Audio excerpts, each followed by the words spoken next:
welcome to another video. My name's Claire and I am the creator here behind Crochet with Clare. In today's video, if you've clicked on it, we're going to talk about how to start a crochet group.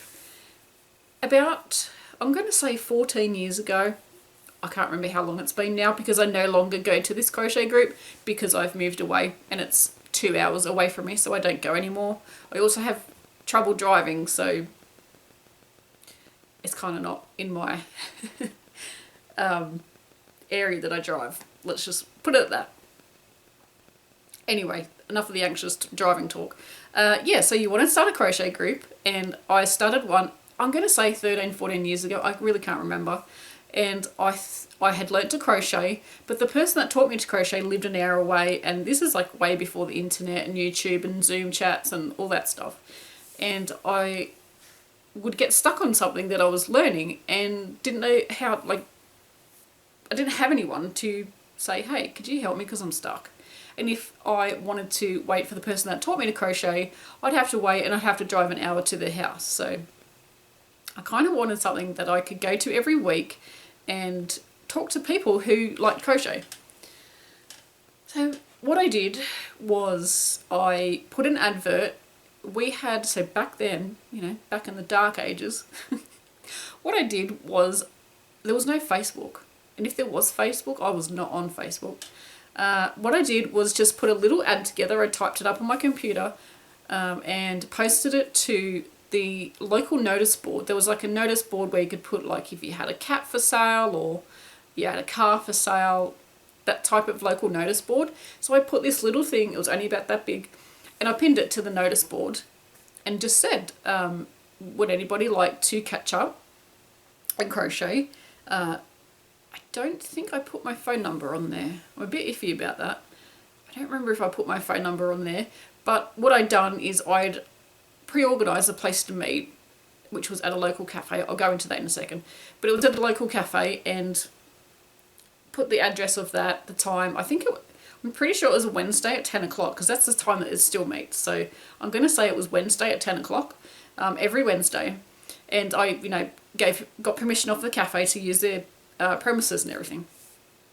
Okay, so I started going to the cafe as advertised, and for 3 weeks I was by myself. No one turned up, not a sausage. And on week 4 I thought, I'm going to give it one more go, and if no one turns up, then, you know, it wasn't meant to be, and I gave it a go. And this is, like, if you know me in real life, this is not like me at all. I am a quite shy person if you meet me in real life.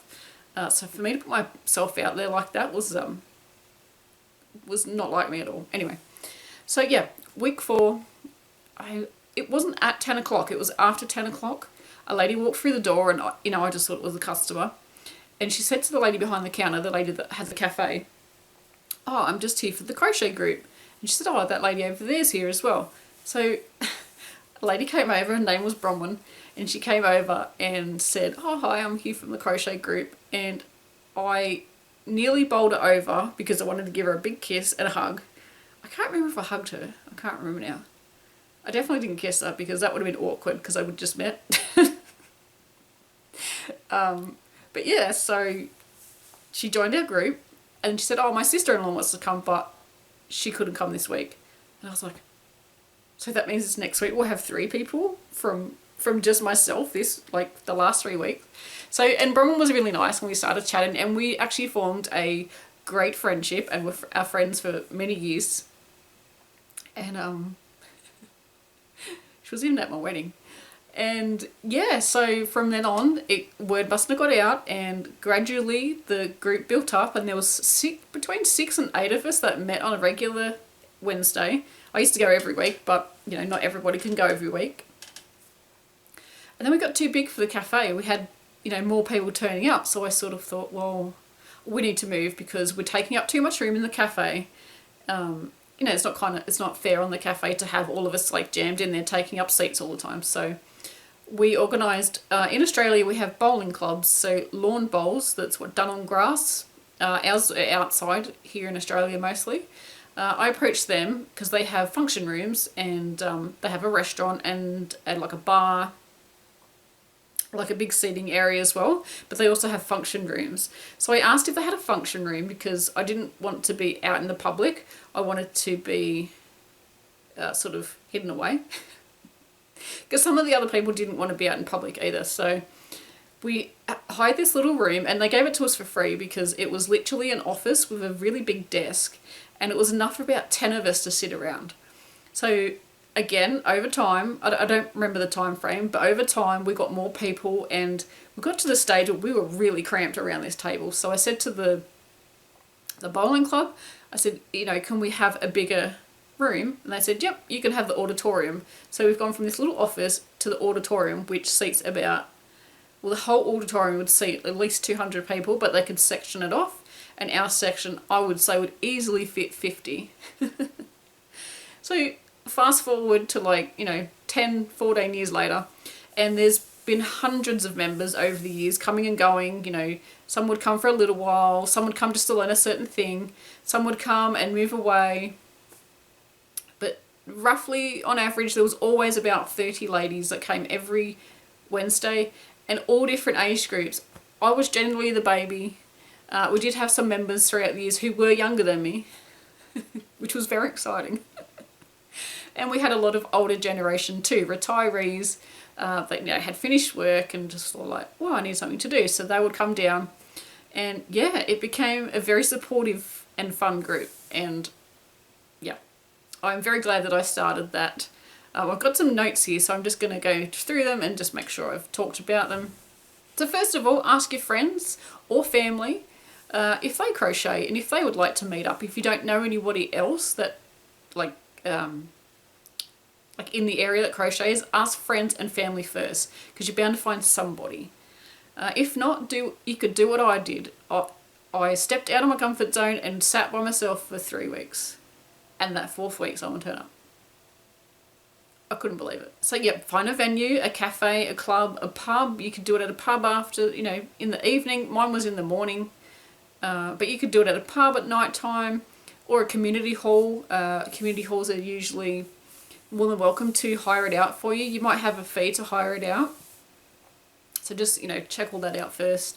Advertising, these days you can go Facebook, local newspapers, the venue that you chose, ask if you can put a little notification in their window, just on a piece of paper. Yeah, things like that. Set some rules. So is it a paid group? Are you going to make the members pay? And what is that money going to go to? So at first we didn't pay, but then everyone said, well, why don't we pay $2 a week? And then that money can be used for yarn and we can make stuff for charity. That's the way that our group went. So each week they would pay $2, and it did go up to $5 because we started having Christmas parties, and they were, because there were so many of us, they were like $700-800 every time we had a Christmas party. So we all said, well, why don't we put in a couple of extra dollars a week? So it went up to $5, and then every year we had a really good Christmas party. But that, you know, that's completely up to you. You don't have to do that. You could. I also have been to a group, and I currently go to a group and I pay $2, and that's just to cover like electricity and hot water and stuff, because we meet in the community hall. But I've also been to a crochet group. Hi Karen, if you're watching. And we didn't pay anything. We just met at a cafe, so that was a free group. So set some rules. Decide if you're going to pay. It may come up when you have more members, so you could discuss it at a later date. Do you want kids to turn up? Do you want no kids? At the one I started, kids were allowed. Didn't get too many kids, normally in school holidays because it was within school hours. Some of our younger members that came had little ones, like little toddlers, which, you know, with 30 women was not a problem because the kids were so cute. Well-behaved kids, of course. Were absolutely adorable, so we all took care of them as a big group. Yes? Is the alarm going off? Yeah. Alright. Just see if it's not burning. Yeah, I don't know. Okay.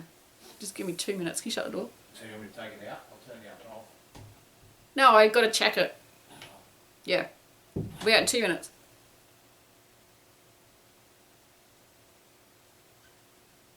Where was I? I'm cooking apple pie. Check things like wheelchair access. Our group over the years has had